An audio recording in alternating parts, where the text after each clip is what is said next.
Hi guys, my name's Andy. I work at Bumps and Scratches. At present I'm working on a Mark II Triumph Spitfire for Rimmer Brothers. We'll just go through a few minor pieces that are rust issues and chop out and replacement sections, and we'll start from there. Right, this is the bonnet as it is now. When it originally came in, it was full of micro blisters, some crazing, some rust spots and everything else. So it's basically been DA'd right back, bare metalled, etch primed, all the repairs done, new sections fitted that are supplied by Rimmers, re-primed, top coated and painted. Replacement panel fits across the front of the bonnet, covers your side light and your indicator, basically a complete section. Chop the old repair section out, insert your new one, weld it in, grind it flush, make good all your repairs. This one was obviously rotten across the bottom as well, so I've chopped a section out of here and laid some new steel in it, put a return on it, so it all looks as it should do.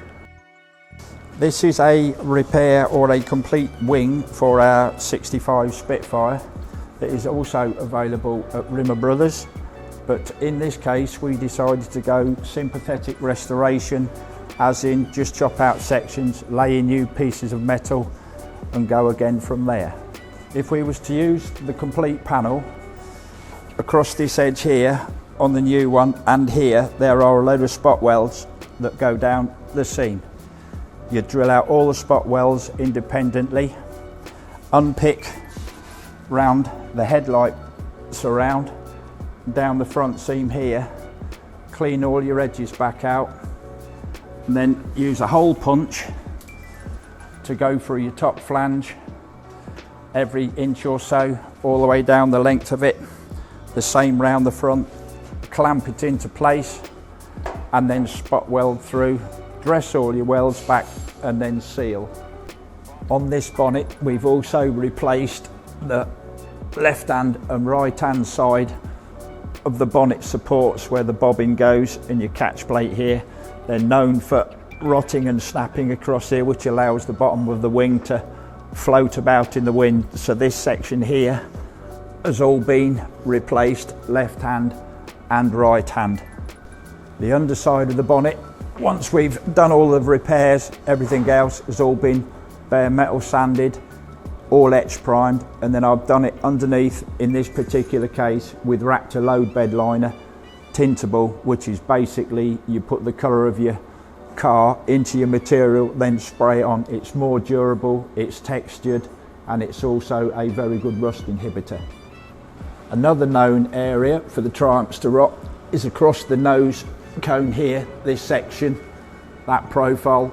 Obviously the moisture goes through the grills, sits on the back return of the edge and rots this front section out.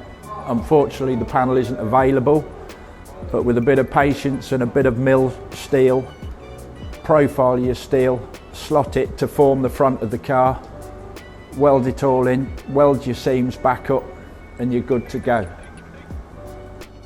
In this particular application, as you can see by the boot lids, the original is starting to unpick from here, and it's obviously been repaired before, welded on. The back braces is, and the back edge here is also corroded, and the framework is starting to split at the back. So we've decided to go with a genuine boot lid, available at Rimmers again, but very good panels. So we'll literally just remove our framing from this one, replace it on this one and refit and repaint a complete new boot lid. This is the new Rimmer boot lid that we're planning to fit on this 65 Spitfire.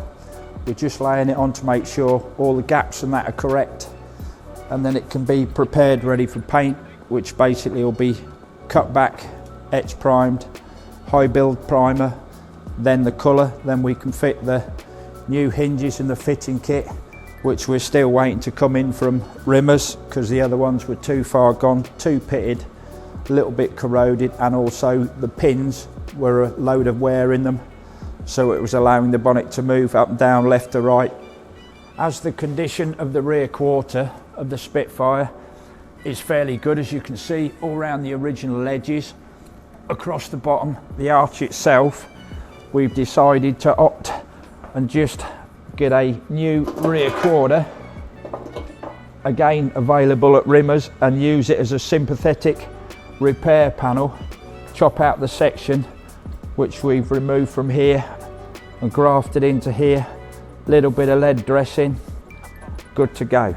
Fortunately for us, with this Spitfire, we're going to fit a new steel front valance to it.